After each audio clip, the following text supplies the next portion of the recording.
ओम श्री गणेशाय नमः। ओम श्री जानकी वल्लभो विजयते। बालकांड को आगे बढ़ाते हुए, भय निशाचर जाइते महावीर बलवान, कुंभकर्ण रावण सुभट सुर विजयी जग जान, सियापति राम जय जय राम, मेरे प्रभु राम जय जय राम। मुकुत न भय हते भगवाना, तीन जन्म द्विज बचन प्रवाना, राम सिया राम जय जय राम, राम सिया राम जय जय राम। एक बार तिन के हित लागी, धरे उ शरीर भगत अनुरागी, राम सिया राम जय जय राम, राम सिया राम जय जय राम। अर्थात भगवान के द्वारा मारे जाने पर भी वे इसलिए मुक्त नहीं हुए। वे अर्थात हिरण्याक्ष और हिरण्यकशिपु कि ब्राह्मण को शाप मिला था, प्रमाण 3 जन्म के लिए था। अतः एक बार उनके कल्याण के लिए भक्त प्रेमी भगवान ने फिर अवतार लिया। वो जो दोनों भाई थे, हिरण्यकशिपु और हिरण्याक्ष, वे दोनों जाकर देवताओं को जीतने वाले तथा बड़े योद्धा रावण और कुंभकर्ण नामक बड़े बलवान और महावीर राक्षस हुए, जिन्हें सारा जगत ही जानता है। दूसरे जन्म में कश्यप अदिति तहाँ पे तु माता, दशरथ कौसल्या विख्याता, राम सिया राम जय जय राम, राम सिया राम जय जय राम। एक कल्प ही विधि अवतारा, चरित पवित्र किए संसारा, राम सिया राम जय जय राम, राम सिया राम जय जय राम। वहाँ उस अवतार में कश्यप और अदिति उनके माता पिता हुए, जो दशरथ और कौसल्या के नाम से प्रसिद्ध थे। एक कल्प में इस प्रकार अवतार लेकर उन्होंने संसार में पवित्र लीलाएं की।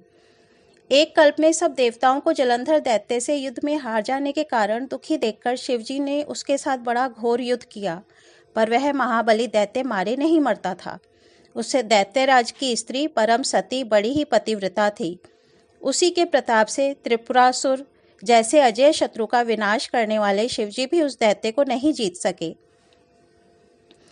छल करी टार्यउ तासु व्रत, प्रभु सुर कारज कीन्ह, जब तेहि जान्यउ मरम तब, श्राप कोप करि दीन्ह, सियापति राम जय जय राम, मेरे प्रभु राम जय जय राम। प्रभु ने छल से उस स्त्री का व्रत भंग कर देवताओं का काम किया। जब उस स्त्री ने यह भेद जाना, तब उसने क्रोध करके भगवान को शाप दिया। लीलाओं के भंडार कृपालु हरि ने उस स्त्री के श्राप को स्वीकार किया। वही जलंधर उस कल्प में रावण हुआ, जिसे श्री रामचंद्र जी ने युद्ध में मारकर परम पद दिया। एक जन्म का कारण यह था कि जिससे श्री रामचंद्र जी ने मनुष्य देह धारण किया। हे भरद्वाज मुनि, सुनो, प्रभु के प्रत्येक अवतार की कथा कवियों ने नाना प्रकार से वर्णन किया है। एक बार नारद जी ने शाप दिया, अतः एक कल्प में उसके लिए अवतार हुआ। यह बात सुनकर पार्वती जी बड़ी चकित हुई और बोली कि नारद जी तो विष्णु भक्त और ज्ञानी हैं। मुनि ने भगवान को श्राप किस कारण से दिया? लक्ष्मीपति भगवान ने उनका क्या अपराध किया था? हे पुरारी, यह कथा मुझे कहिए। मुनि नारद के मन में मोह होना बड़े आश्चर्य की बात है। बोले बिहसी महेश तब, ज्ञानी मूढ़ न कोई, जेहि जस रघुपति करहि जब, सो तस तेहि छन होई, सियापति राम जय जय राम, मेरे प्रभु राम जय जय राम। तब महादेव जी ने हंसकर कहा, ना कोई ज्ञानी है ना मूर्ख। श्री रघुनाथ जी जब जिसको जैसा करते हैं वह उसी क्षण वैसा ही हो जाता है। याज्ञवल्क्य जी कहते हैं, हे भरद्वाज, मैं श्री रामचंद्र जी के गुणों की कथा कहता हूँ, तुम आदर से सुनो। तुलसीदास जी कहते हैं, मान और मद को छोड़कर आवागमन का नाश करने वाले रघुनाथ जी को भजो। हिमालय पर्वत में एक बड़ी पवित्र गुफा थी। उसके समीप ही सुंदर गंगा जी बहती थीं। वह परम पवित्र सुंदर आश्रम देखने पर नारद जी के मन को बहुत ही सुहावना लगा। पर्वत, नदी और वन के सुंदर विभागों को देखकर नारद जी का लक्ष्मीकांत भगवान के चरणों में प्रेम हो गया। भगवान का स्मरण करते ही उन नारद मुनि के जो शाप उन्होंने दक्ष प्रजापति ने दिया था और जिसके कारण वे एक स्थान पर नहीं ठहर सकते थे, गति रुक गई और मन के स्वाभाविक ही निर्मल होने से उनकी समाधि लग गई। नारद मुनि की यह तपोमय स्थिति देखकर देवराज इंद्र डर गया। उसने कामदेव को बुलाकर उसका आदर सत्कार किया और कहा कि मेरे हित के लिए तुम अपने सहायकों सहित नारद जी की समाधि भंग करने को जाओ। यह सुनकर मीनध्वज कामदेव मन में प्रसन्न होकर चला। इंद्र के मन में यह डर हुआ कि देवर्षि नारद मेरी अमरावती के निवास पर राज्य करना चाहते हैं। जगत में जो कामी और लोभी होते हैं वे कुटिल कौवे की तरह सबसे ही डरते हैं। सुख हाड़ ले भाग सठ, स्वान ने रखी प्रकराज, छीनी ले जनि जान जड़, तिमि सुर पतहि न लाज, सियापति राम जय जय राम, मेरे प्रभु राम जय जय राम। जैसे मूर्ख कुत्ता सिंह को देखकर सूखी हड्डी लेकर भागे और वह मूर्ख यह समझे कि कहीं उस हड्डी को सिंह ना छीन ले, वैसे ही इंद्र को नारद जी मेरा राज्य छीन लेंगे ऐसा सोचते लाज नहीं आई। जब कामदेव उस आश्रम में गया तब उसने अपनी माया से वहां वसंत ऋतु को उत्पन्न किया। तरह तरह के वृक्षों पर रंग बिरंगे फूल खिल गए, उन पर कोयलें कूकने लगीं और भौरें गुंजार करने लगे। कामाग्नि को भड़काने वाली 3 प्रकार की शीतल, मंद और सुगंध सुहावनी हवा चलने लगी। रंभा आदि नवयुवती देवांगनाएं जो सबकी सब कामकला में निपुण थीं, वे बहुत प्रकार की तीनों की तरंगें गाने लगीं और हाथ में गेंद लेकर नाना प्रकार के खेल खेलने लगीं। कामदेव अपने इन सहायकों को देखकर बहुत प्रसन्न हुआ और फिर उसने नाना प्रकार के माया जाल किए, परंतु कामदेव की कोई भी कला मुनि पर असर न कर सकी। तब तो पापी कामदेव अपने ही नाश के भय से डर गया। लक्ष्मीपति भगवान जिसके बड़े रक्षक हों, भला उसकी सीमा या मर्यादा को कोई दबा सकता है। सहित सहाय सभीत अति, मानी हारि मनैन, गहे सी जाई मुनि चरण तब, कही सुठी आरत बैन, सियापति राम जय जय राम, मेरे प्रभु राम जय जय राम। अर्थात तब अपने सहायकों समेत कामदेव ने बहुत डरकर और अपने मन में हार मानकर बहुत ही आर्त दीन वचन कहते हुए मुनि के चरणों को जा पकड़ा। नारद जी के मन में कुछ भी क्रोध न आया। उन्होंने प्रिय वचन कहकर कामदेव का समाधान किया। तब मुनि के चरणों में सिर नवाकर और उनकी आज्ञा पाकर कामदेव अपने सहायकों सहित लौट गया। देवराज इंद्र की सभा में जाकर उसने मुनि की सुशीलता और अपनी करतूत सब कही, जिसे सुनकर सबके मन में आश्चर्य हुआ और उन्होंने मुनि की बड़ाई करके श्रीहरि को सिर नवाया।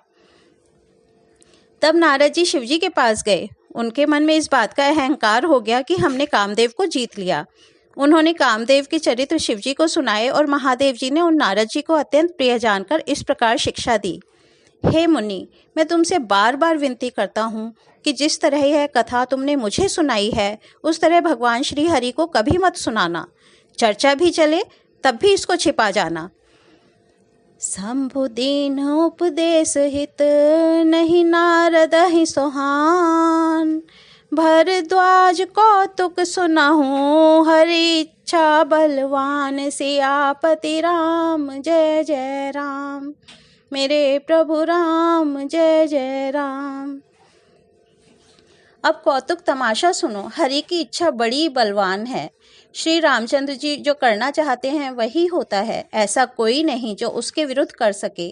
श्री शिव जी के वचन नारद जी के मन को अच्छे नहीं लगे, तब वे वहां से ब्रह्मलोक को चले गए।